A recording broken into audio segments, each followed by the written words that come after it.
ICC T20 ప్రపంచ cup టోర్నీని Zimbabwe ఓటమితో ముగించింది. అసాధారణ ప్రదర్శనతో ఆసెస్ను మట్టి కరిపించి సూపర్ 8కు అర్హత సాధించిన జింబాబ్వే ఈ దశలో ఒక్క విజయాన్ని నమోదు చేయలేకపోయింది. 3 మ్యాచ్ల్లో ఓడి టోర్నీ నుంచి నిష్క్రమించింది.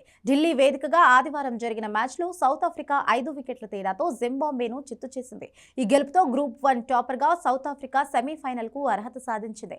ఈ మ్యాచ్లో ముందుగా బ్యాటింగ్ చేసిన జింబాబ్వే నిర్ణీత 20 ఓవర్స్లో 7 వికెట్లకు 153 పరుగులు చేసింది. కెప్టెన్ సికందర్ రజా 43 బంతుల్లో 8 ఫోర్లు, 4 సిక్స్లతో 73 రన్స్తో ఒక్కడే రాణించగా మిగతా బ్యాటర్లు విఫలమయ్యారు. సఫారీ పేస్ స్పిన్ దళాన్ని ధీటుగా ఎదుర్కొన్న అతడు జట్టు స్కోర్ 120 దాటించి వెనుదిరిగాడు. ఆఖర్లో మెరుపులతో జింబాబ్వే ప్రత్యర్థి ముందు 154 పరుగుల లక్ష్యాన్ని ఉంచింది.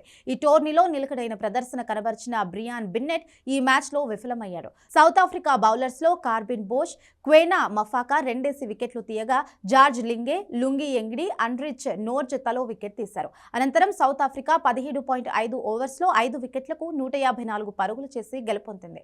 డెవాల్డ్ బ్రేవిస్ 18 బంతుల్లో 2 ఫోర్లు, 4 సిక్స్లతో 42, జార్జ్ లిండే 21 బంతుల్లో 2 ఫోర్లు, 6తో 30 నాకౌట్, ర్యాన్ రికెల్టన్ 22 బంతుల్లో 4 సిక్స్లతో 31 టాప్ స్కోరర్లుగా నిలిచారు.